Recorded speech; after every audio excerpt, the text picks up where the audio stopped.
in the beginning, in the beginning, in the uh, in the beginning, yeah, in the beginning. In the beginning, indeed. Broadcasting from La Mesa, California, Griffin Radio presents the debut episode of the Griffin Goalpost, a casual sports chat between two friends during this COVID crisis, so sit back and enjoy the show. Welcome, everybody, to the Griffin Goalpost. I'm your host, Thomas Ortega, and my co-host, Sharisse Cohee. And we're here just to talk about a few of the things going on in sports. I mean, it's kind of... sports is one of those things that I feel that always keeps you sane, you know, especially when, you know, you want to pass the time or anything like that. And I feel like having sports during this whole coronavirus thing would have definitely helped. What do you think? I agree. It would definitely help make the time go by a little bit faster, give a little source of entertainment somehow, or just, you know, that release. Yeah. Get your mind off of the real world. I know, right? It's always cool just sitting back and watching a game, you know? Especially, I agree. I mean, you know, you like your football games. You know, I get some of my best sleep during football games, you know? Oh, yeah. Like, halftime is dangerous. Yeah. There's like too much time sometimes, right? True. You get that nap in, and you just wake up like maybe midway through the fourth. It's like right in the perfect time. Or maybe a basketball game, like, you know, you wake up halfway through. It's like the perfect time. Yeah, that's true. I don't know. I have issues falling asleep during sports, though, I guess. I can't do it, or especially with football. I feel like my stress level is so high during football, I can't sleep. After the game is over, I have a nice fat cat nap. But during it, I don't know. I can't do it. You get like that during is it all or just like? Well, I mean, really, it's just fantasy. Not that I mean, fantasy and Patriots. But when Tom Brady was there, we won't talk about that right now. All right. But okay, anywho, no, my stress level will get pretty high when I'm passionate about it, at least. Okay. All right. Fair enough. Yeah, we're gonna cover a couple of things. Touch on the status of the NBA. The state of Major League Baseball, and give you an update on what's going on with UFC 249, 250. I don't know where they're at now. What I do know is they have a proposed card that looks pretty good, so we'll talk about that. But first, we want to begin with the NFL. They're in the middle of free agency. We'll probably, I guess, gearing up towards the end, but there's been a ton of moves. It feels like the draft is this week on Thursday. Can you talk about some of the ones that have gone on so far, Sharisse? I would say, of course, like the biggest move would probably be DeAndre Hopkins. I agree. It's so crazy because, I mean, number one receiver over there. And, I mean, him and Deshaun Watson were definitely hooking up on the regular, going very well over there. But, yeah, so now he is over there on the Cardinals, who have just, I think, might be the winners of free agency as of right now, if you want to go on a team-by-team basis, just because they're filling the holes that they need to. I mean, I'm really excited to see now Kyler Murray and DeAndre Hopkins hook up, to tell you the truth. Yeah, that's going to be a deadly combination, I think. It's like, full disclosure, I'm a Titans fan, and just watching this guy torment us for years, and it didn't even matter. He had, like, Fred Savage or somebody throwing him the ball. Or Tom Savage, that guy's name. I don't even know. He was like fifth string.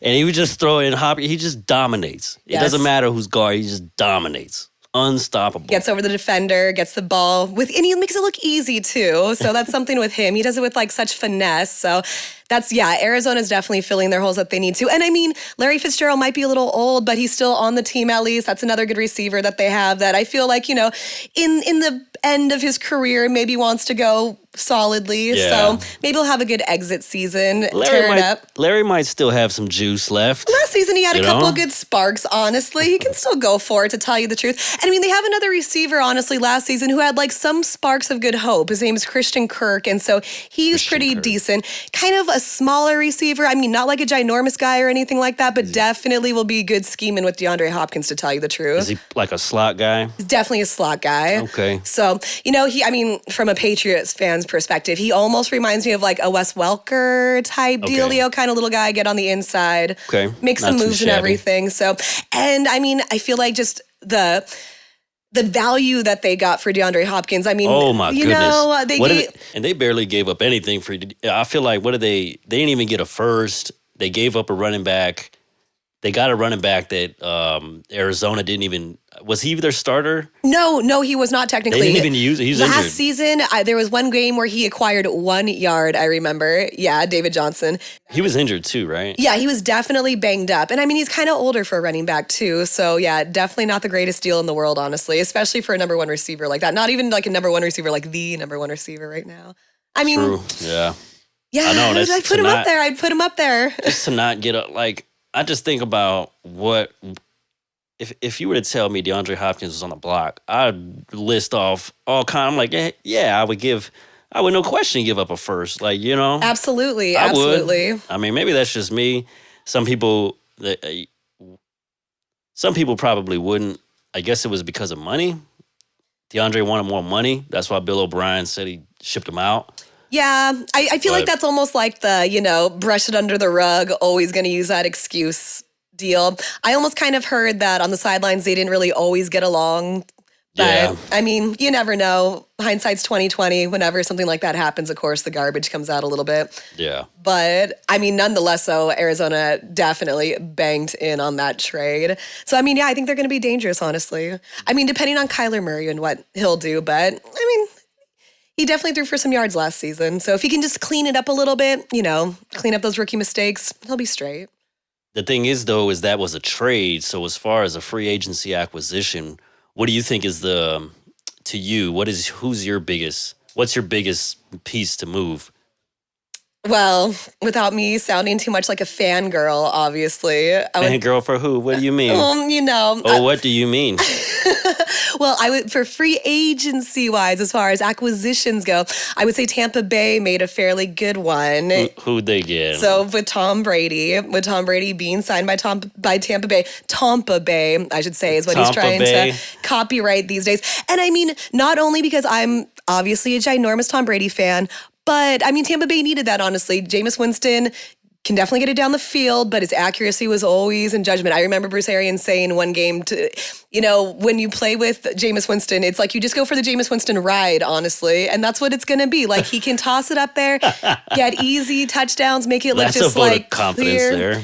Well, those pick sixes, though, too. I mean, gosh, there's games where he throws multiple pick sixes. And so you can't get out of that hole. And their defense is good, but it's hard for them to always be picking up his slack. And I mean, Jameis Winston, he's technically right now a free agent. So he's still looking for a home as of today. And that, which surprises me because him and Cam Newton. Yes, him and Cam. 2 former number 1 overall picks. True. But then you got to look at Cam, and last season he was injured. For different reasons. Yeah, exactly. So, I mean, but that's a tough one too at the same time. I guess I remember he was balling, I think, before he got hurt. Oh, absolutely. I mean, I feel like it wasn't that long ago that they were in the Super Bowl and, they were potentially doing good. Remember his dab? I mean, that was, And I know the thing, because I remember he started kind of having a downward trend. He wasn't really playing well for a little bit. He's always I felt like he got some momentum and then he got injured again. Or they were winning or something. The season's so long ago at this point. So, of course, I think that the Tom Brady acquisition is of course, very, very important. And we'll do good things because they have Mike Evans over there, too. And so for him to team up with Tom Brady, get a good receiver going like that. And I mean, they have multiple receivers. So very excited about that. Chris Godwin as well, too. It was nice enough to give Tom Brady number 12 as a sign of, respect, teammates. Yeah. In good faith. I had no doubt in my mind that was going to happen. I was hoping. Okay, so Thomas, who would you say is your biggest free agent acquisition? Believe it or not, as much as I hate to admit this, I think Cleveland. Oh, yes. Getting my guy, Jack Conklin. 100% agree. For Baker Mayfield to shore up the offensive line, it's going to be good for them. I would have loved to keep Jack Conklin. He was all pro as a rookie, right tackle. I mean, he's had his share of injuries as well, but Solid linemen, though. That price tag is too much. Yeah, true. It's too much. Okay, and I hate to admit it, with the Cleveland thing, they're actually my hate to admit it kind of winner of the whole free agency sweepstakes as of right now, because they took your guy, honestly. That was a big thing. And it's true. They're trying to build around Baker Mayfield, it seems like. They also picked up Austin Hooper, who was a tight end from Atlanta, who, I mean, isn't like the greatest in the world, who has his ups and downs as well, too. But at the same time, he's a good target. And I believe right now he's like the highest paid tight end after that acquisition. So, I mean, they're building up what they need to for Baker Mayfield to be successful. So now it's kind of on him. And we'll see what's up. We'll see what's up. There's a little talk about Odell Beckham, maybe. But, I mean, that's kind of just rumor. I saw the rumor about Minnesota. Well, they're looking to fill Steph Diggs' void, who went to Buffalo. So I could see that potential landing spot, honestly. Minnesota's not a bad squad. It's just... if they get Odell, man, I don't know. I mean, that would be really awesome. I mean, for them, awesome, because they have Adam Thielen on one side, you'd have Odell on the other side. That'd be nasty. Yeah, it'd be pretty dangerous. Oh my God! And your boy can handle that? My boy, are you talking about Kirk Cousins? That's the only thing that I wouldn't want to see go down. She loves Kirk Cousins. I love, yeah. I have a love-hate thing for Kirk Cousins. She loves to hate him. What did he say when he was going into the locker room that one time? Oh, can you handle that? I remember that whole big thing when he, yelled that into the camera because he thought he was, so awesome. Really? He's just a little overrated for me. I'll show you the clip. We'll have to catch up on He's just a little too overrated for me. And you know what? He's a little too flimsy for me, too, honestly, to tell you. And he's overpaid.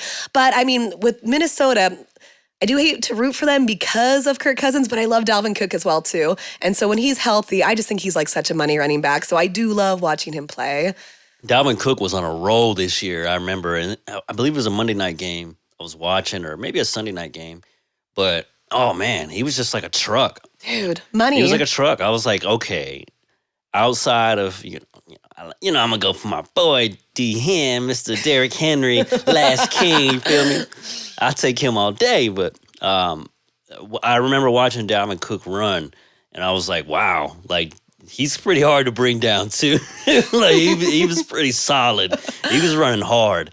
I was like, wow, now I see why there's such a big deal about him this year. Because I felt like... I agree. I felt like before the year, it was like, we'll see, and then he just got on a roll, and especially, and you know what I think it was, too, was fantasy football, because he was doing he was getting a lot of touchdowns for a while, so it was like Dalvin Cook's up there, so that probably bought into or increased the hype a little bit too. So yeah, he's a great player. His whole thing is that he was a little injury plagued as well too, not last season but the season beforehand, and so that was the only thing that made him slightly unreliable when it came to fantasy. But no, when he's good and healthy, he is very, very money. Oh, and he has some hands too, so he can definitely catch the ball. So that helps out as well, too, for fantasy. But, I mean, in general, that helps Kirk Cousins out, too, when, he doesn't want to hang on to that ball longer than he has to. Yeah. People like smashing Kirk Cousins for some reason, Not that they don't like smashing Tom Brady. They probably love smashing Tom. I don't know. That's a good one. I don't know, because I've seen people give respect to him. I mean, have you seen Tom Brady try to attempt a couple tackles here and there? It's pretty hilarious. I mean, definitely there's times where he'll throw an interception and try to block the defender that picks him off, and that's always kind of interesting to see. But there was one time where Tom Brady did try to lay out a block, but there was a defender that could definitely smashed him, and the defender pulled up. So it was cool. Mucho respect, but he could have laid out Tom Brady so bad. And at that point, Tom Brady's out of the pocket. He can get hit, and it's not foul play on the quarterback or anything. Do you remember back when Warren Sapp played for Tampa Bay? Most definitely. And I believe it was Mike Sherman, coach of the Green Bay Packers, and then it was an interception on Brett Favre threw a pick against the Bucks. And Warren Sapp came and blindsided that offensive lineman on that pick. He hit him so hard. Oh, that's probably one of the big, and it was a blind side. And then him and the coach and the Packers coach started arguing. But he kept telling them go put some cleats on or put a helmet on or something like that. You remember? You know what I'm talking about? I don't, honestly. It was but a long time ago. I'm trying to think because I definitely Warren Sapp had some like awesome hits. And I know, him and Brett Favre definitely had their Monday night showdowns. I'm trying to think of that bad boy. That's another clip that we need to look up. And Which one? The one that you're talking about, yes. Yeah. So that Tom Brady, you look at Warren Sapp blindside tackle. Yeah. Tom Brady attempting to tackle. Exactly.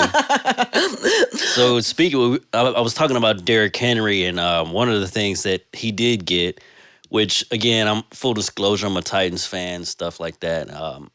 He got the franchise tag, and it was pretty much between him and Ryan Tannehill on our team, or on my team.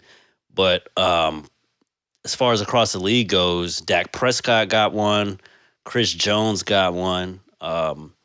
AJ Green, which I was a little surprised with AJ Green, since there was rumblings of him possibly getting traded or just being unhappy there with the Bengals. So true. They just wanted to, make sure he was solidified there. Keep like, your we're asset. trapping you. No? Yeah. Like, you're not going anywhere. But that's tough on them because that's the whole, Andy Dalton is not reliable. He's always getting injured here and there. They got the number one pick. Exactly. So they're going to go quarterback heavy. So maybe that's why they want to franchise him. Like, hey, hold on for one more season. Maybe we'll actually get a little glimmer of hope here. Yeah. And you never know.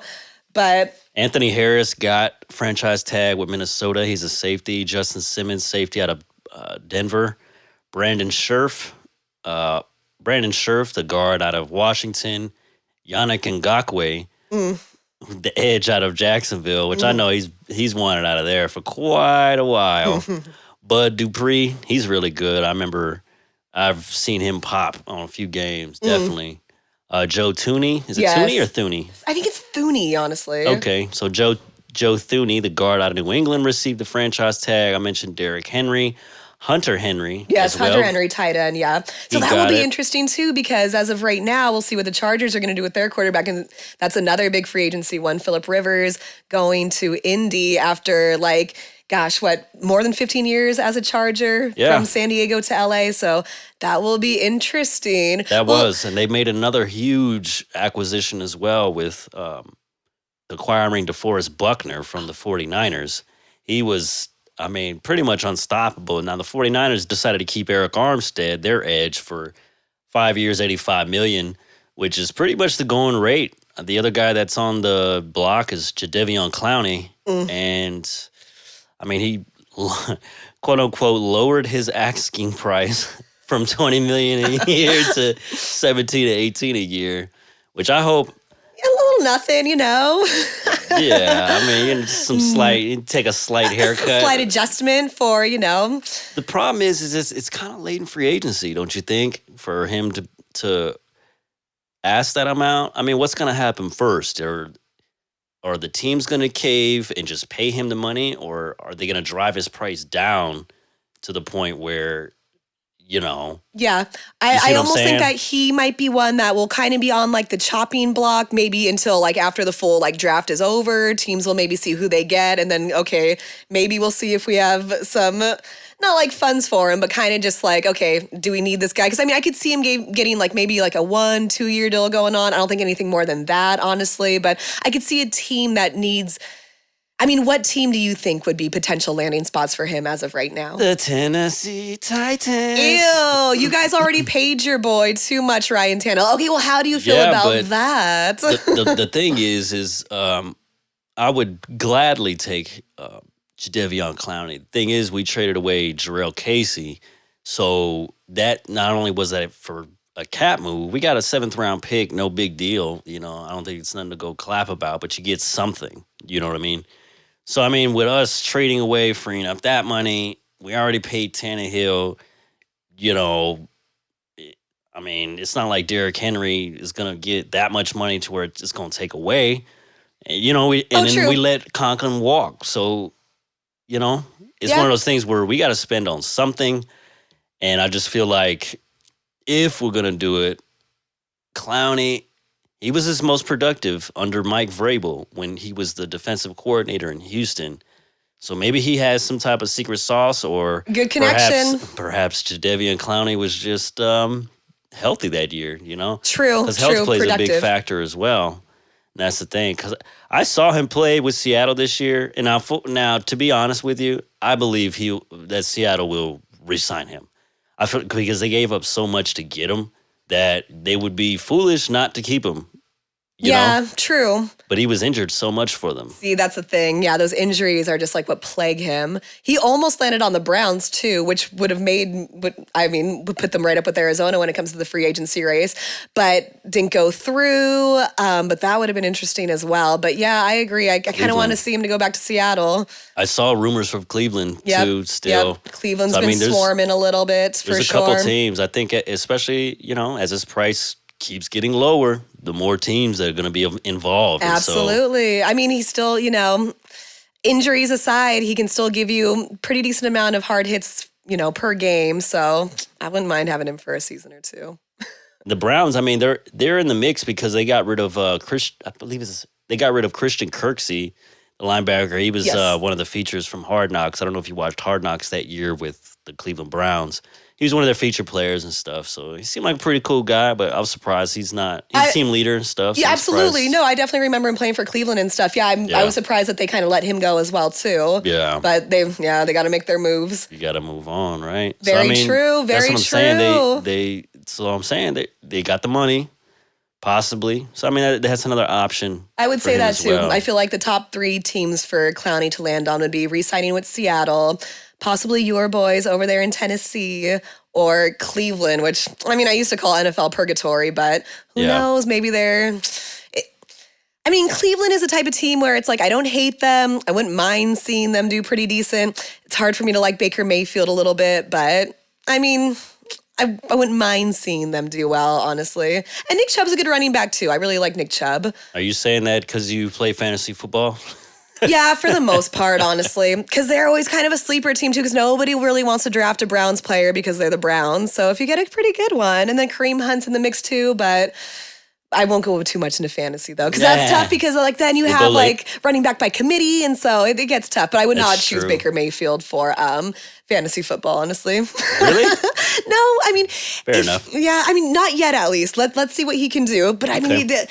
Yeah, I can see that though. He's kind of the reason why OBJ doesn't really go as high as he used to, honestly, because he doesn't get the ball as much as when he was a Giant. So as far as all the moves that have been done in the NFL, all the transactions, who would you say this team, as of right now, has had the best offseason?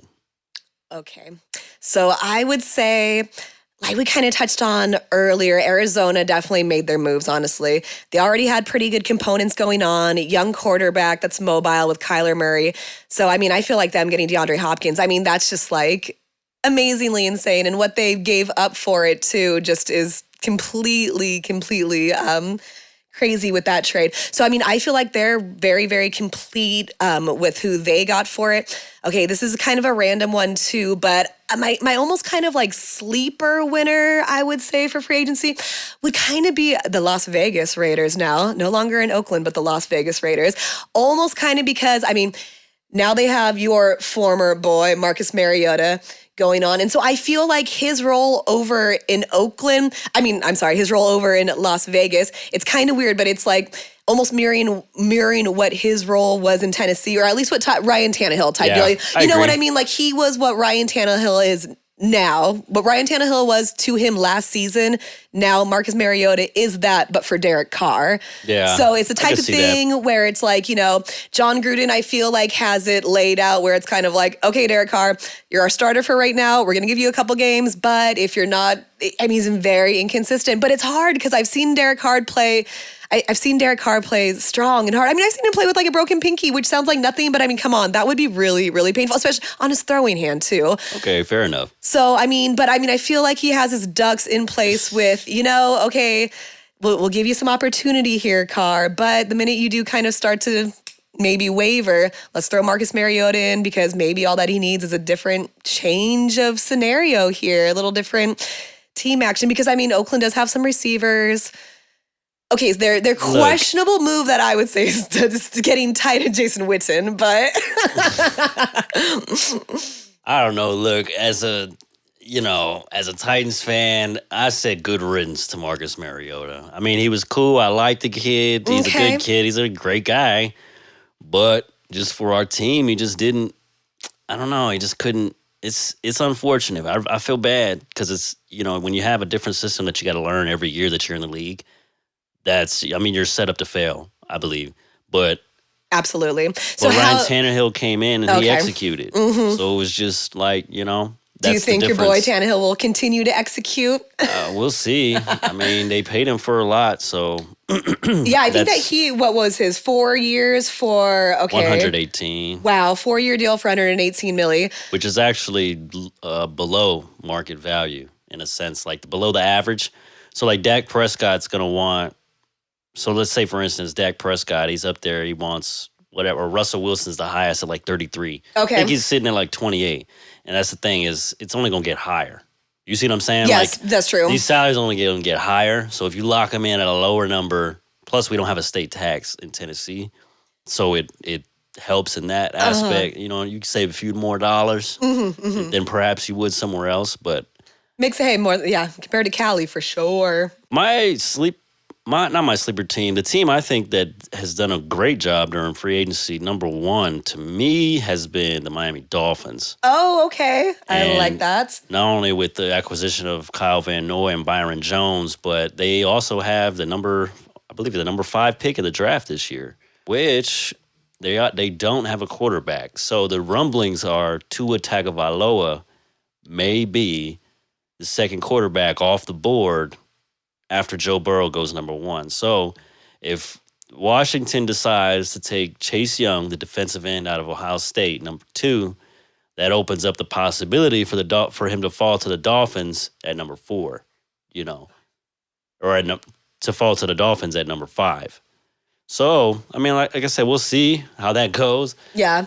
Apparently the rumor was he was the only player that the Dolphins tried to bring in for a visit during this whole draft process. He's the only one that they tried to get in to cover, like, before the coronavirus swept the nation, locked everything down. So I think that does speak volumes. That's crazy how, that type of information leaks, but right. They're kind of like, it's almost like they showed their hand, So they're interested, shoot. They have a ton of first round picks and second round picks. They started to really come on towards the end with Brian Flores really getting things going. So hopefully, it looks like they built a culture similar, kind of like what Vrabes is. I need to stop talking about the Titans. No, so keep on doing it. It's fine. It's your niche. So hopefully they build a culture. It's kind of, it's what you want to establish. So no, it's similar. And that's the thing with Kyle Van Noy, too. I mean, they used to be in New England together. And so they already have that chemistry going on. They know that they can operate. So no, I think that they're going to be pretty solid, too, honestly, to tell you the truth. They've definitely made some moves. So again, speaking of the draft, it's this week. Do you have any plans for the draft, or are you going to watch it anywhere? Do you normally watch the draft?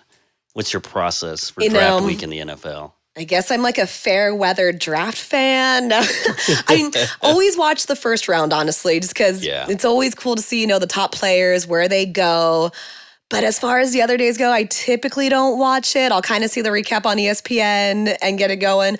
But I mean, honestly, this year I am kind of excited to watch it just because of the whole nature of it all, with it not being in the normal format, it being virtual. Yes, exactly. Remote drafts. Absolutely. So, I mean, I am kind of excited to see how that goes and how that, can potentially like affect where some players land. I mean, shoot, I hope all the teams obviously have their Wi-Fi signals nice and strong for this good stuff. Definitely. If it's anything like these Zoom meetings we've been doing, it might have a little bit Might be questionable. Oh, what if the draft got Zoom bombed? You know what I'm interested in? You know what I'm also going to miss the most? These are both the same thing. If the commissioner is going to get booed. Yes. That's the number one thing, because he would just go out there and it would just be relentless. A Roger Goodell hate fest, honestly. Roger Goodell hate fest. So he gets Zoom bombed just to boo him? Oh, That would be awesome. You're so right, though. I mean, it does take, I will miss that. Or I'll miss, not that this will happen with it. Well, hey, you never know. But remember when Eli Manning was drafted by the Chargers and just like the look of his face when he held that jersey up? That is just a draft moment that I will never forget.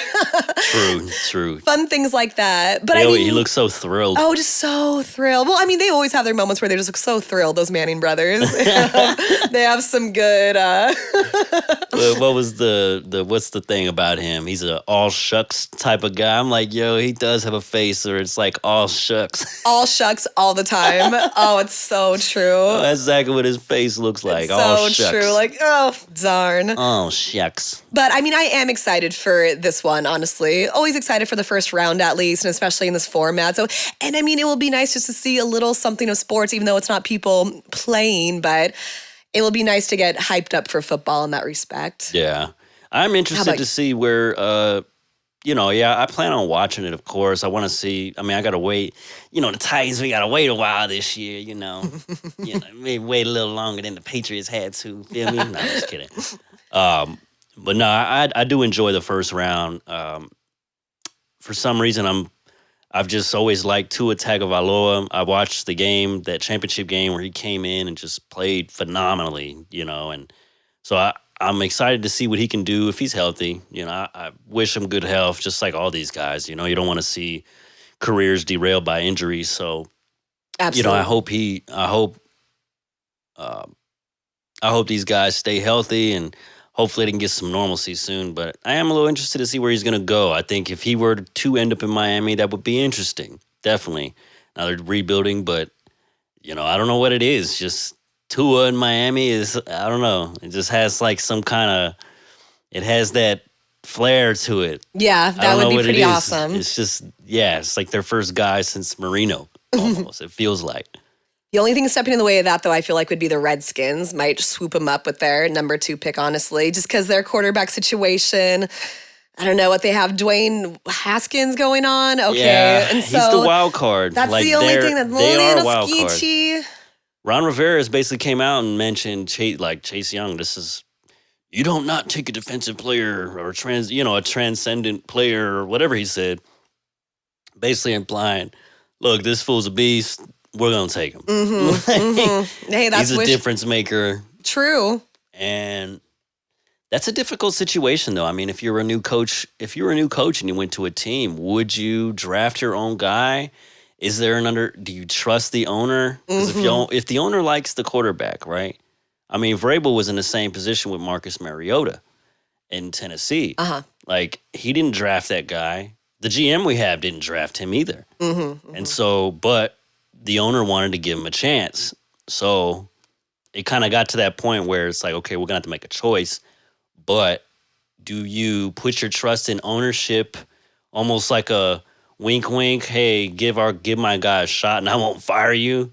Do you trust that? Or do you just be like, we need to or really push to get your own guy? Because the bottom line is you might, like Herman Edwards said, you might as well take one because if you don't have one, you're going to get fired. Yeah, I mean, it's true, though. It's true. To be put in that position must be so tough, honestly, because it's like, a head coach wants to keep their job, but you got to, especially if you have like one of those GMs or owners that are just like really, really maybe too much into the mix a little bit. I mean, you get someone like Jerry Jones, and I mean, why can Dallas never have a head coach for more than like 3 seasons at a time, honestly? This guy just kind of puts too much influence into the mix. So, I mean, I feel like it's good and bad. Like, you want to have a good connection with your owner or general manager, either way. I mean, that was the thing with New England, honestly. Would you trust ownership or would you take your own guy? It depends, honestly. I would say it all depends. Like, it depends what type of owner you're messing with. I mean, I feel like with Robert Kraft, I could put a little more trust in him. When you're, but think about where we're talking about. Yes, okay. I'm talking about Dan Snyder for Washington. I know. Okay? Do you trust him? Not Or really. do you try to get you pushed? There we go. Bingo. Not really, but at the same time, it's like you don't want to be that head coach that pushes too hard and then, next season you're elsewhere. Hey, he just signed you for 4 years or 5 years or Yeah, whatever. but Still as gotta head pay coach, you. you definitely do have to stand your ground at the same time too. And hey, you're here, you're the head coach for a reason. So I would take Supposed my to own. know. I would take my own guy. That's, straight up. Because that's cool. why not? Yeah, Why not? Especially if you need it. If it's a need like if that, it's necessary, yes. I would definitely take my own guy. So, yeah, it's going to be interesting this week. Definitely see, because there's still some free agents out there. I know there's a lot of holes to fill as far as the draft goes with teams, and there's another wave of free agency after that. So I feel like there's still a lot more moves that are going to be made. A lot more moves that may shock us, especially, I 'cause agree. The NFL is pretty much dominating the headlines as the most active sport, feels like, as far as news is concerned. Now, UFC is trying to keep their thing going, but they've had their share of obstacles as well. But yeah, no, I feel you. It's true. Football's kind of like in the mix right now because as of right now, it's, one of the only sports whose season has not been officially canceled. that's true. So, I'm super thankful that, football starts in fall because it still gives, a little bit of hope. Or what they're kind of saying now is that if the season were to, if the season does continue, fingers crossed that it does, that they would play in empty stadiums, basically, which, of course, takes the fun out of it and everything. But yeah, you still get to watch some football. So that would be interesting as well, too. If they were to allow that to happen. But then I don't know how the players on the field, how that would go with the social you're not social distancing. Yeah, exactly. Like they you're playing wouldn't be football. social distancing. You would have to almost like isolate or quarantine the teams in a sense to, what it is and It keep would, it yeah. going. But Yep, you're would be- totally right. The teams something would have like to that. always self-quarantine, not be around anybody else throughout the whole entire season, basically, so that they but would, would they do that? how could they? Yeah, I think that would be so difficult, honestly. You're basically asking You all got your 16 games, yeah. all your people to not be around their family for 4 months, including, not including postseason, not including training camp, preseason. You know what I'm saying? Oh, absolutely, absolutely. So you're asking a lot. Granted, they make a ridiculous amount of money, so it's like, oh, well, are you really asking a lot? Is it that big of a sacrifice? In But the it is. overall scheme of things in the world, but at the same time, that's a business. So, and they have their arguments. They have a union, players' union. Oh, absolutely, So absolutely. I don't think that they would allow that to happen at all. I don't think. For players for it to continue be without any fan. Oh, okay, for them to be. Isolated like that. They'd probably figure out I don't know. Yeah, I don't know either. Because I feel like for players too, honestly, it's like, especially guys that are maybe getting a little older in age, like Tom Brady, they're like, we don't want to sit the season out. We don't have a whole lot of years left to play, to tell you the truth. So they're like, hey, whatever way, shape, or form we can do it, let's do it, honestly. So, I see that kind of perspective of it too, where it's like, yeah, that'd be whatever way, shape, or form they might end up doing, where it'd be like team quarantine, just like on the maximum. While that would be hard to be separated from their family, I could see some players that have the drive that would actually be okay with it. But who knows how that would all happen. One of the sports that did get affected during it was the NBA during the whole pandemic. And, it's like you said with Brady, he's getting towards the later stages in his career. Does he want to lose another season? Well, unless the NBA goes, LeBron James just lost a season in which his team was the number 1 seed in his conference. So MVP talk as well, too. Yeah. Ballin'. And so, what do you... I feel like the NBA is probably the most depressing out of everything that's been canceled so far, to tell you the truth. Well, UFC is tough as well, too, because there were big bouts, everything. But, the NBA just had such a strong season going on. So many games were just high scoring. You had great players. You got your old veterans like LeBron that were just balling out of control. And then you have your younger players that were just coming up and going crazy. Giannis was just doing awesome things. Yeah, the Milwaukee Bucks had the best record in the league. And yeah. To me, up to that point, he was my MVP. I know I would agree. a lot of the momentum was going towards LeBron, which, to be honest, the Lakers are only 2 games back now. There was a point in time where Milwaukee was like, I don't know, it felt like they still had only lost single digits, you know. Oh, yeah, no, absolutely. Well, and then, right before the season got canceled and everything, there are, a couple really, really great LeBron and Giannis matchups that were just like, oh my God, if you could see that in the finals, that would just be amazing. But I mean, even like the Clippers too were doing really well. I was going to say, Leonard, that storyline was developing for yes, sure. Like I both of their agree. teams were hitting stride. Well, They're number 1, number 2. Yeah, number 1, number 2 in the West. Well, then especially after that awesome All-Star game that they had, to tell you the truth. See, the NFL can maybe take a note or two out of the NBA's playbook as far as what the Pro Bowl might be about, because the All-Star game was on point. That was just some awesomeness right there. So, I mean, with the season getting canceled or postponed, whatever might happen to it, I was really happy to see that All-Star game occur. Yeah, it was a very good game, especially the 24 and kind of how, I mean, it did have an anticlimactic ending because of the fact that it ended on a free throw. But, I mean, I thought it was entertaining. Still, the tribute to Kobe, all that stuff, pretty much, it was very fresh.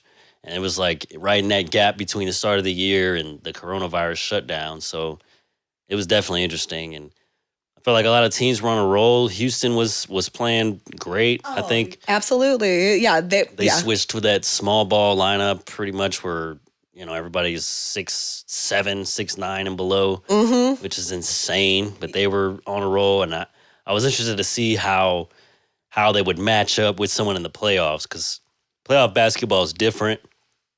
It's a lot slower paced. Each possession is important. So more important.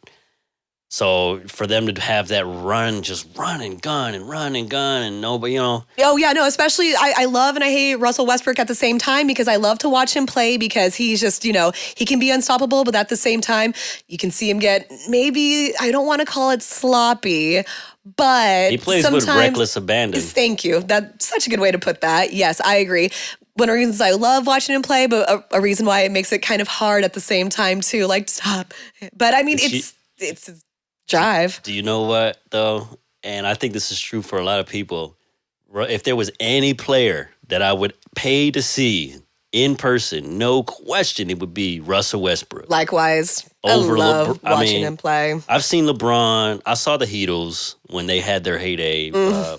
They played in Phoenix, so I was out in Phoenix like Christmas Eve and stuff. Saw them. I saw a 73 Warriors game. But man, I'm talking about, I would no doubt pay to see Russell, like anybody. He could play the Jazz. I don't care. Likewise. I just want to see him play. Sacramento Queens, as Shaq used to call them. I'm just kidding. But I would no doubt. Likewise. Easily. Someone else who, gosh, I hate on him because he's so awesome, honestly, but I would love to see Steph Curry play as well, too. And that was one thing, too. He was coming back from injury and, I mean, kind of starting to, like, wake up again and stuff like that. Not to say that, they were going to make anything. No. Yeah, they weren't going anywhere or anything like that. But just to see Steph Curry come back was another just another player in the league that I enjoyed the Warriors watching. Hate to love him. The Warrior, he's awesome. I mean, I saw, like I said, went to a Warriors game, so got to see his pregame routine. And it was the year, Steph Curry was like MVP around that time. So, and this was like the year before Durant got there. So it was just, he was 2-time MVP. He was the guy. And he would have those pregame shoot around shows. And I just saw him there. He was just taking these long threes. And it was just like, wow. Beautiful, but the thing is, too, they take a lot of short shots, too. Like you would think he shoots a lot short range. Oh yeah, no, he's versatile for sure. He can take it up there. But but his 3-pointers are just so beautiful. Oh yeah, he's finesse. He's hands down, I think, the best shooter of all time. I would have been like, oh, Ray Allen, because Ray Allen used to be my guy back in the day, but whew, I tell you what, Steffi still got some years in him too, honestly. Steph changed the NBA. Yeah. Straight up. I agree. I hated him at first, but it's just because he was so darn good, because he is so darn good. He still is. He is. And that team got lucky, when they built the dynasty. Oh, Klay Thompson, yeah. Because, he was, I know for a while there he was injured, so it's like they kind of stood at the bottom, and then they got all their teams. They were able to build their core, and then just smart moves too. I mean, they had a very smart team. The way they're managed, it was awesome. They can they're handle an awesome Draymond team. Green's attitude, so they can handle anything. Yeah, I'm interested to see. I mean, they got Andrew Wiggins now, Steph and Clary, and they're getting healthy. Draymond, I know he's been a little banged up this year. But that's because he was carrying the whole team, honestly, with all the injuries. Like, it was crazy to see Draymond Green being, the. Yeah, I mean, we would watch like a couple of my friends or like whoever. We would sit there and watch Warriors games, and I mean, I don't even know who these people are. Like some of these, I'm like, who? I mean, I learned a few of them. Pascal, he was pretty good. Totally, he's a rookie, but I don't know. There's a few guys I was looking at their starting lineup, like, who are these people? Yeah, no, you're so Everybody's right, gone. though. Hey, Steph will be healthy next season. They're going to have a good pick in the draft, so. Well, it's funny because, so I read something, and so right now the Clippers have kind of like, almost like a team messaging chat going on during this whole thing just to, stay in contact with each other. And apparently, guess who is the most vocal on that group chat? Who? Kawhi Leonard. Really? Who you wouldn't think, though. I mean, he's normally kind of a quiet, more like passive guy. I don't believe that for a second. What? That he's quiet, passive? No, that he's the most active. That's what they say. That's what the teammates have said, that he is the most news. active. I'm sorry, I don't believe it. That's what they say. That's what they say. So You're saying that to protect him or whatever. Oh, why would I they? love Kawhi Leonard. They don't need to protect But him. I know for a fact that Kawhi Leonard is not the most vocal on the chat.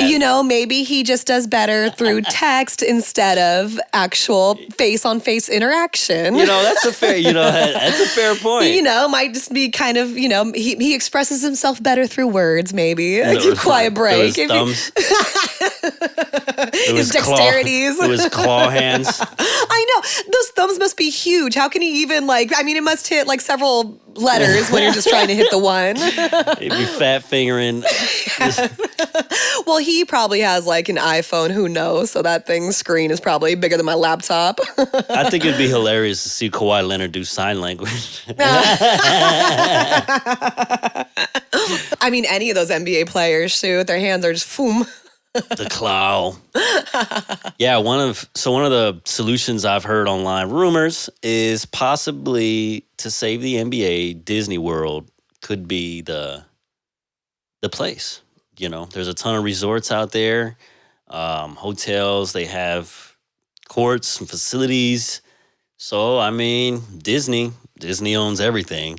Hey, it's Disney not just for Super Bowl MVPs anymore. Yeah. It's for the You whole pretty much have entire to. NBA. I mean, I could see that, or just anywhere that has that kind of setup. You know what I mean?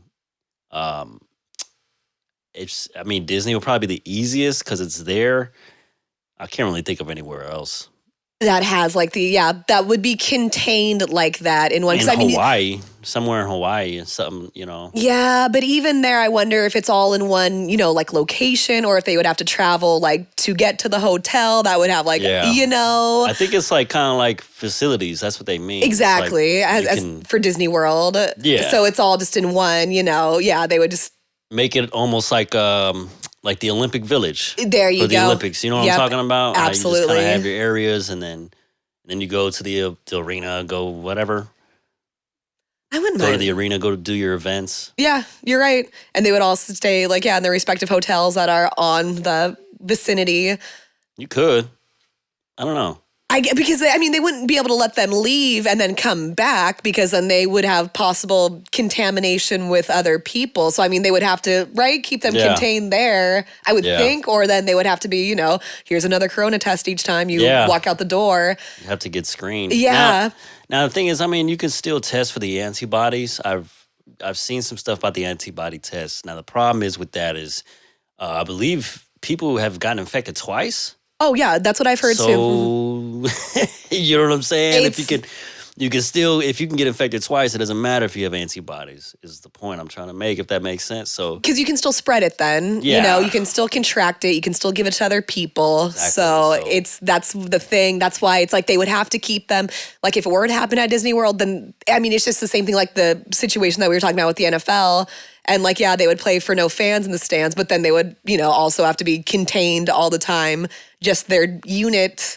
Because then it would be interfere, you know. So now for a fan, solution I have, the NBA was starting to, and this is just kind of like an idea. The NBA, they were starting to, along with the league pass, they had like an app or a program to where it's almost like you put on a VR headset and it's like you're sitting courtside. They had the commercial with like Jonah Hill and, you know, it's like, oh yeah, I could have been a power forward in the NBA. And he's just like, why? I was like, I'm just so exhausted, you know? I'm freaking exhausted. But basically what that was promoting was courtside seats through virtual reality. So it's what I'm proposing is you could almost like put that as access out for free. Okay. For people I like to broadcast. that. You see what I'm saying? Absolutely. For the people that want to maybe throw on an Oculus headset or like whatever, if you so desire. Or even like an app on your phone, like, yeah. Yeah, and it's like you're sitting there courtside. You see what I'm saying? That would be because that's awesome. exactly what it was. So it's like you're sitting No, that would be the courtside, solution to the problem. Like, yeah, no, exactly. Like you still have the normal camera angles that you get for any NBA team. But then if you want a little, the fan perspective, you could just go to that app or whatever it might be, pop on your virtual reality, however it might be done. And yeah, you could be courtside with like the live feed coming in through that. No, I think that would be super awesome. Be a good solution. You need to copyright that. I'm just not sure how much. Is VR in still? I don't know. I mean, because you remember they used to have like they had those little things where you could put the phone. You had that little headset where you can put it on your phone, how you can almost slide it in. It's something like that. You can almost do something like that. Okay, yeah. You know what I mean? Just get like a little device. I mean, if people care and they want to see it, I know some people would love for that option to be there versus kind of watching a bad summer league game environment. I mean, it's still a professional game, but you know, the lack of fans, the lack of anything there. So, I don't know, that's one thing that they can do. I know one thing that they're trying to do for Major League Baseball. Excuse me. As far as Major League Baseball is concerned, I don't know. I mean, you know, as far as Major League Baseball is concerned, I'm not exactly sure what the status of their season. I know, you know, they've talked about maybe doing some spring games. That's what I've heard too. They're either talking about condensing the season down, which I mean, I think baseball should do anyway. Absolutely, 1,000 games, 100%. See, like baseball 162 or. Yeah, it's something like it's 162 game season, isn't it? Yeah, they could take 100 out of there, honestly. Give me 62 and we're good. Like, oh man. But I think that baseball, I mean, because even if this coronavirus didn't occur, the state of baseball was already in an interesting predicament. It's, hey, like how my Patriots were, the whole cheating scandal and whatnot. Your ratings are already down, and now you have this going on, especially with the team that was, Houston Astros winners and whatnot. So, I mean, they already had that kind of like bad, I don't say like juju going into it, but it was almost like, okay, Major League Baseball, this is going to be kind of your season to prove yourselves because you're already getting boring for fans, or not boring for fans, but they have a tight base, I feel like, for, no pun intended, but they're the fan base of baseball. To me, it's boring. Me too. I don't have that much time to just to sit. I don't have that much time just to sit and watch a game, to tell you the truth. Now, I love going to games. The game environment's fun. I have friends that still wouldn't go to a game. They don't want anything to do with the Major League Baseball. But I feel like just, the environment is cool. I like being there, you can have a beer with some people, get to know randoms, you know what I'm saying? It's a lot of fun. Mm-hmm. I agree. The energy is up when you're at a game. Yeah. I'm like more into the game when I'm watching it physically as opposed to TV when it comes to baseball. Petco Park's a lot of fun too, just in general. I enjoy Petco Park. They got those cool little restaurants there, breweries, and stuff like that. And what I like about it, it's pretty much just like San Diego places. You know what I mean? Phil's Barbecue's there. They got. Yes. I think they got a Ballast Point in there now. Or Yeah, they something in there. definitely have. Yeah, a lot of different San Diego local IPAs and beer, all that good stuff that they have going on. And it's just really nice too. I mean, we get the good weather in San Diego, so it always makes for kind of a good, nice ambience. But I mean, that's the thing with baseball, though. It's just, we'll see what happens with them. But that's what they're saying is maybe condensing down the season. Yeah, I think they should probably at least chop off 20% of the games. They got to do that anyway, even if the Corona didn't happen. That's what I'm saying. Just to get like some more fan base back, honestly. It's just tough because, when you play so many games, it just, I don't know. That's what to me it lost it, but. It almost takes not the importance out of each game, but you get football, you have the NFL, 16 games a season. Well, now maybe they're proposing. Wait, no, they're proposing taking out a preseason game, and adding in a regular season game. Yeah, they want to hit 18. They want to get to 18. They want to, and then adding in, and well, I mean, I think it should be 2 preseason games anyway. But anywho, I mean, for that at least, I feel like when you have less games, each game is maybe a little bit more important, well, especially for that record too and everything. Like you only have 16 games to win. Well, 17 now. But so each game is like very, very, very important. Not to say that it's not with baseball, but you get more leeway, honestly. There's a lot. Yeah, it's just so much. A lot of games. But I mean, people could say that for the NBA too, honestly. So maybe it's just kind of where it's all subjective. But yes. Definitely 162 games is a lot. Yeah. That's a lot. Well, and the thing with baseball is that, okay, so sports that have no like time clocks are kind of always hard for me as well too. Yeah. So, okay, overtime is great because it has a time limit. It's going to end at some point. There's going to be a winner here. Baseball, I mean, extra innings. I mean, that could go into so many extra innings, which... I mean... Yeah, that's true. Which is awesome, but at the same time, it can be a little like, okay. It can take forever. Let's just pick up the pace. Justin Turner had a pretty good idea. Interesting. I don't think it'll work, but I don't think it's going to get accepted. But I think it could be a lot of fun.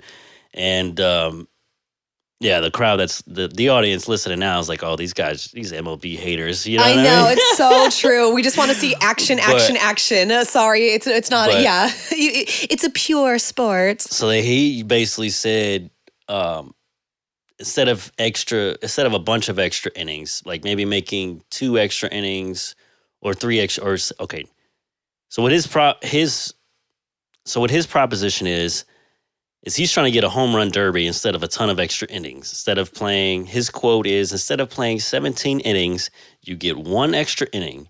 You play the 10th inning and no one scores. Then you go to a home run derby. You take each team's 3 best hitters and you give them all 5 outs and see who hits the most homers. I think that's pretty awesome. I think that would be so awesome. I think that is such a good solution to it. And especially right now, if the season's cut short anyway, fans want to see a little bit more action. I just think that would be great. And especially if, Is it too gimmicky, though? I mean, granted, it would only be in the event of a tie after you play another inning. And, so it could probably make people, if they don't want to, say, go to a home run derby, there's still opportunity for it not to end in that way. Like there's still, And the pitches will be thrown by the team's own coaches, like pitching coaches or something. You know what I'm saying? So it's not like it's unfair. Yeah. You got your own coach throwing it to you, just like they do how you have a person that you pick, but it's a team designated person. Yes. The only thing is, I feel like the real blue-blooded, the real Americans out there that believe that subject to Major League Baseball as the America's pastime, they'll think that's like a straight gimmick. Oh, yeah, no, they would think that it's just completely probably putting like a bad mark on the game in general.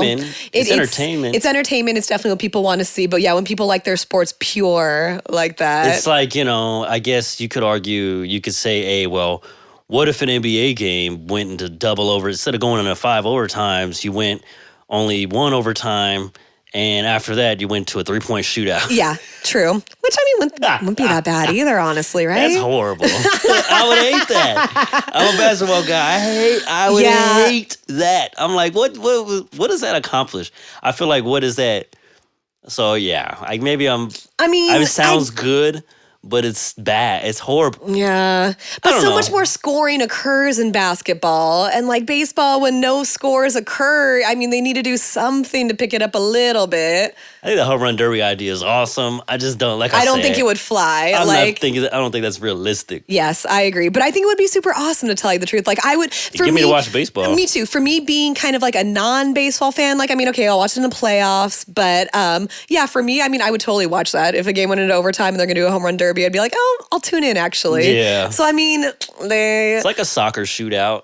You know what I mean? True. You have a shootout, and then even hockey, they have those. Oh, yeah, sudden death. Very true. So yeah, I just think that it's just too gimmicky. I don't think that that's gonna fly. Unfortunately, though, I feel the same way, because I would love to watch it, but I don't think that You'd almost lose. I feel like you would lose the fans that do watch it. You know? Absolutely. For an attempt to get a new fan base, but are those fans gonna stick around? And at the end of the day, though, it's all about money, to tell you the truth. Exactly. So if the MLB sees those ratings go up, then they don't really care, you know? I mean, old fans. They could just like try to, propose or implement it into like spring training or something. See how it goes. Yep. Mm-hmm. You know? Mm-hmm. I mean, it's the same thing that the NFL does with, certain rule changes and whatnot. Let's try this for a season, see how it kind of works. Yeah. And then we'll either adopt it or ditch it. So yeah, we'll see how that goes. Yeah. That was interesting. But this is the type of thing where it would be so awesome if it were to good for Justin Turner too, to actually, like, and the other side, something like that. And before we leave this topic, the other side of that, dude plays for the Dodgers. The Dodgers, I believe, if they don't have the highest payroll, they have one of the highest payroll. So are you just suggesting that because your team has all these hard hitters, yeah. So darn well if you make it go into a home run derby, they're just going to be smashing it out the park. So win all. And you can look at their roster. I mean, that's true. He may not even be the third best hitter on his own team. You see what I'm saying? So, ooh. Yeah. Or then how do you determine your three best hitters? Yeah, would it be like before the game starts? Like, okay, so if we go into this home run derby extra inning thing, these are the guys that are gonna, like, I mean, would you, I wonder how that it's up to the would manager. You just pick three dudes. Yeah. It's like you pick your relief pitchers or something. True. It's like, all right, I got, it's a right-hander or whatever. You just throw a guy out there. Put your best three guys, basically. And you got 5 outs, meaning, you hit the ball 5 times. If it goes out, yep, exactly. Then that's an out, or you know what I mean? I think it would be awesome, but it'd be interesting, but it wouldn't be. I don't know. Would you watch? You said you would watch it. Well, I'm give it a shot. I'm super corny. I mean, I watched the XFL this season. The 3 games that they had, 3 or 4 games that they had. So I mean, I'll give anything a shot, honestly. True. Okay. For the most part. Fair enough. So, I absolutely would watch it. You see the XFL just filed for bankruptcy? I did. I saw that. Already. Oh, sad. I know the virus messed a lot of things up. It really did. I mean, I wonder where that would have gone if the virus didn't happen. Not that it was, developing a whole lot of fan base, but I mean, I kind of enjoyed watching it, honestly. For me, it was replacing football, real NFL football. So, I mean, at least it was something to have. But I mean, it was, they had good rules, and I mean, not rules, but they let them play a little bit more loosely compared to the NFL. They had some decent hits, good throws. For the few minutes that I did see, because I didn't watch much XFL after the Super Bowl and after the NFL Super Bowl, because I don't know, I was a little over it. My team got a game shy, so I was just like, all right, this is over. Let's wait until next year, Your team beat mine, so well, but yeah, I mean, I maybe saw 5 total minutes of XFL gameplay, and it did look like it was a little more loose. Here's the problem, though. I just have a hard time watching things that aren't the best, like the best version of something. So, for instance, I would much rather. This is just personally. No, understandable. I would much rather watch Major League instead of minor league. Yeah, or the NBA versus college basketball, or NFL College. football versus college football. Some people are the other way around. Absolutely. Some people are 100% the other way around. Yeah, or whether it's because you have resentment to athletes getting paid, and Or sometimes they feel like with college they're looking to get to that next level, and so they're really just not to say that at the NFL they don't play their hearts out or anything, but some of them after they get paid they might skeet along a little bit. And I think part of that's regional too. Like True. In my neck of the woods down in the South, there's nothing. College football is like freaking. Oh, the thing. You go to Florida and it's, you have more Gator fans out there than you have Dolphins fans, honestly. Yeah. So or Miami Hurricanes over the Dolphins probably too, True. Especially back in the day, they definitely had that. Oh, yeah. Hurricanes were crazy. Oh, my God. Yeah. Willis McGahee and stuff like that. But no, I know what you mean. Like, I've seen people that enjoy watching college more just because they feel like those players are like reaching for something. They're trying to get to their next goal. So they're really playing with all their heart. But I mean, I know what you mean as well, too, because the NFL, it's supposed to be the best of the best. And so I like to see the best perform. It's just the highest levels of competition is what I enjoy. Just, if it's not, it's just tough. Like I can't sit there and sit through a whole G League game or even a preseason game or something, because it's like you see so many things bad going on. Like there's flags, penalties, and it's just like stoppage. That is one thing that I can say about the XFL that would get a little bit annoying. A lot of stoppage. And I mean, it's good because they were very, very official when it would come to like the checking of the plays and like rerunning it and everything like that. But they would just do it to the point where it's so slow. I mean, it would seriously pan up to the dude sitting in like the box seat. He had like, it looked like an Xbox 360, like remote control. It would show his screen and he would just be rewind frame by frame by frame by frame. And it would be something that was kind of like not a big issue, like maybe a dropped ball, that type of deal. And it's kind of like, okay, we can just move on to the next play now. Yeah, make it quick. Exactly. So that was a complaint about the XFL, but I know what you mean. It's like you want to see the best players play at the best level. And so something like XFL can be a little different. So have you ever heard of a kumite? You know what that is? No. A kumite? It's like a secret fight, secret island. Well, kumite, that's the joke that was going around as far as like Mortal Kombat in this private island with the UFC. Okay. Dana White, we were speaking earlier in the show about how NFL was probably the most active, but the UFC up till recently, actually, we're trying to do a pay-per-view in April.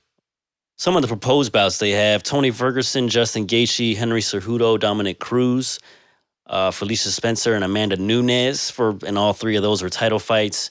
Francis Ngannou, another guy at heavyweight, versus Jairzinho Rozenstruik. Rozenstruik, he fought this guy his last fight, right? He used to be a champion. His name was Alistair Overeem.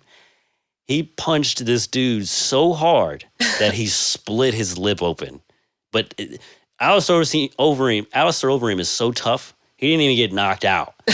Like, they stopped the fight. He got stunned, clearly, but the ref just was like, oh, no. Because, like, he was just straight white meat. His mouth was just busted wide open. It was absolutely ridiculous. I have to show you that one later, too.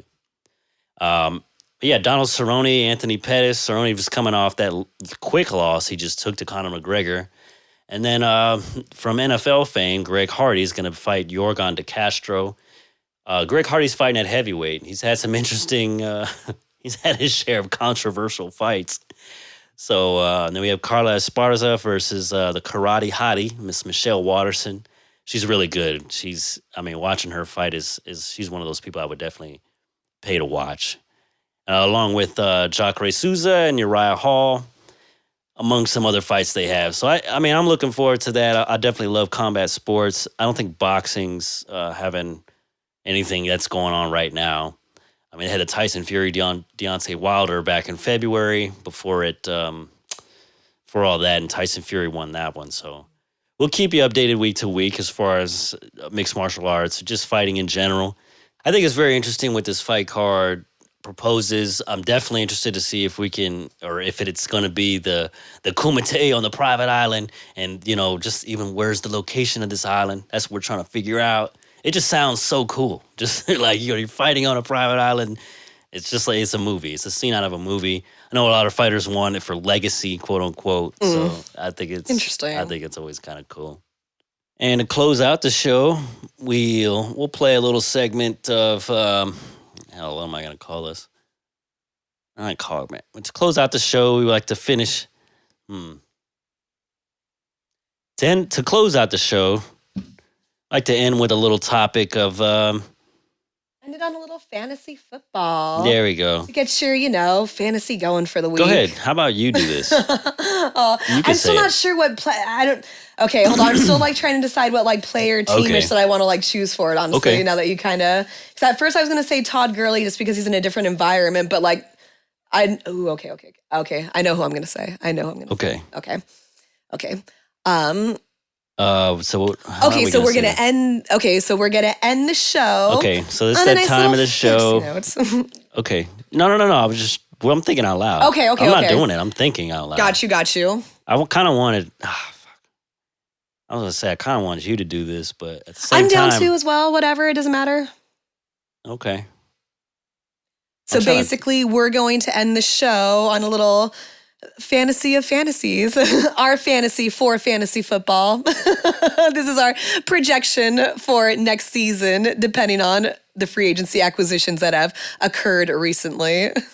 So basically what we're going to do is for all of the players that were involved in the offseason transactions, we want to pick a player that it's going to have the biggest impact on for fantasy football. So for an example, if let's use Tom Brady, Mike Evans, just as an easy one. Yes. Okay. So for example, since Tom Brady went to the Buccaneers, Mike Evans or Marquise Godwin could be benefactors of that. You see what I'm saying? So Mike Evans could have the biggest impact on Mike Evans. Absolutely. So he would be the breakout player because of the Tom Brady signing.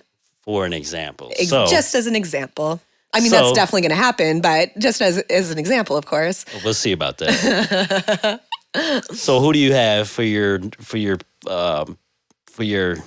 who do you have as your player, Sharisse? Okay, mine is kind of a little, I wouldn't say sleeperish, but kind of random. So Steph Diggs was a pretty big move. So he was formerly of Minnesota, and now he is officially on the Buffalo Bills. So for Josh Allen, who I feel like was for a young quarterback, he was up and coming. He did pretty well in the playoffs, honestly. He does well under pressure. The boy can run it in too. I mean, he's pretty beastly himself, to tell you the truth. So I feel like now that he has, I would call Steph Diggs a high number 2 receiver, low number 1 receiver. He's not he won't get as open as a DeAndre Hopkins, but at the same time, he hasn't really had his time to shine alone, always having Adam Thielen on the other side. So now I feel like with Steph Diggs being there, Josh Allen will kind of get his time to shine. So I wouldn't mind him for fantasy perspectives because now he's going to be able to toss the ball to somebody and he can run it in well himself. So do you think, do you think the acquisition of Stephon Diggs, do you think that acquisition would have more of an impact on Josh Allen or on Stephon Diggs? I mean, both. I think it works well for both of them. I think it's a win-win situation for both of them, honestly. So, I mean, Steph Diggs You got to pick one, though. Josh Allen. I'll pick Josh Allen because I feel like that gives him... So, I mean, you'll get the defenders. I will definitely double team Steph Diggs. So now Josh Allen can be open to throw to other people. And it will give him those running routes. Like, he's a really good scrambler, I feel. So that will leave him opportunity to scramble out of that pocket, get in there. So I feel like fantasy-wise, it will help him in completion passes. And Stephon Diggs, he gets a lot of yak, honestly, some yards after catch. So I feel like it's a win-win situation for both of them. But in the long run, I think that Josh Allen will have a nice breakthrough year. Yeah. Interesting. I totally forgot about that one, because it's Buffalo. And so it's easy to forget that they even make... It's true. Well, and honestly, and that's another thing, too. Tom Brady even playing another role now that New England might not be as in contention as they were in the past. Kind of leaves a little window open for Buffalo. Exactly. So I think now is the time for Josh Allen to come through and use that Steph Diggs to exploit some bad defenses in the AFC East. Bad defenses in the AFC East. Yeah, no, that's a good choice. I like that choice. That's smart. Diggs, and it could definitely have. I could see that with Josh Allen. Can definitely see that. For me, it was. DeAndre Hopkins moving to Arizona, I think, is just going to really help Kyler Murray's numbers going in. He's got a guy that's not as old as Larry Fitzgerald, but pretty much can have the same impact that Larry Fitzgerald had when he was in his heyday. You mentioned Christian Kirk. You mentioned Christian Kirk. Slot receiver. Yeah, their slot. It's always great to have. They got a nice little complement, decent little tight end. So I think Kyler Murray, with his ability to run the ball, it can be interesting. He might be looking at the Lamar Jackson-esque type of year next year. I could see that, honestly. They have the same gameplay. And now that he has that receiver to throw to, and it's been proven, like, I can say it's been proven, but, Lamar had tremendous success, running the ball, throwing the ball, just being Lamar Jackson had tremendous success being a dual threat. Exactly. He's just on a whole nother level. Exactly. Because he doesn't even have, he has, his receivers are kind of, not the best in the league, honestly. They're young. Yeah, but Baltimore, I feel like Baltimore, they got that tight end, though. Always play hard, though. Always. Watching them. Mark Ingram as well, too. He's like a double threat because he can catch that ball out of the backfield as well, too. So that's almost like having the slight wide receiver. I think Mark Ingram had a huge effect on Lamar Jackson, too. Likewise. His acquisition, you got to respect him when he runs and just what he brought to that team. Mm-hmm. So, kind of, I'm not saying Mark Ingram. I wouldn't dare fix my mouth to say Mark Ingram helped impact Lamar Jackson to have the year he had last year. But he didn't hurt the situation. He didn't hurt the situation. But I believe that DeAndre Hopkins will probably do that with Kyler Murray just because it's a receiver. And honestly, if you were to give me a choice out of any receiver in football, I probably would go with DeAndre Hopkins, and maybe that's just because I saw him wreck my team for so long. So I was like, you know the damage that he can do, honestly. I feel like he's just unstoppable. So, I don't know. That's what I feel. Who's going to have the biggest impact? That makes sense, though, because Kyler Murray, he is looking to have kind of a breakthrough sort of second season coming off of his rookie campaign. So, yeah, I'm excited to see him do well, too. He just needs to clean it up a little bit. And now with DeAndre Hopkins, he's able to do that. So I think that's a strong choice as well, too. All right, there it is. Those are our predictions as far as that goes for biggest impact in fantasy football. You could take that to the bank or drop it in the toilet on the way out, whatever you decide to. Flush it down, or I don't know what they're talking about. But it was definitely a cool first episode. I agree. I enjoyed just kind of shooting the breeze with you. We'll get a little more structured. We'll work stuff out like these that, kinks. But, we can both see that we both enjoy sports, talk about it. Trying to make it as football centric as it was, but that's really the only thing that's getting the most headlines right now. Throughout this COVID-19 and the spread and the isolation, quarantines, it's just kind of the state that we're in. And they seem to be the most active in the new stuff that's coming on. So maybe we just need to watch the Michael Jordan documentary and fall in love with basketball again. I don't know. I guess that's really what it is. Yeah, when all else fails. Watch a couple documentaries to get it back together. Switch it up to mind off NFL for a little bit. True. Definitely excited about the draft this Thursday, though. Yeah, definitely will. Joe Burrow's looking like the consensus number 1 pick. So as far as what goes down after that, see what Cincinnati does. Yes, but he's looking like the concise number 1 for them. So we shall see. I don't know if we're going to do another episode. We'll probably wait until after at least the first day of the draft to pull in the next episode. Yeah, we can do a little review of the draft, kind of see what some good choices were, maybe some not so good choices. Just see how the virtual draft went. And that about wraps it up here for episode 1 of the Griffin Goalpost. We're your hosts. My name's Thomas Ortega. I'm Sharisse Cohee. Don't be bashful. Smash that like button and leave a comment. And if you want some additional content, you can subscribe to our YouTube channel at Griffin Radio COVID-19. Till next time. This has been Griffin Goalpost. See you after the draft, suckers. Bye.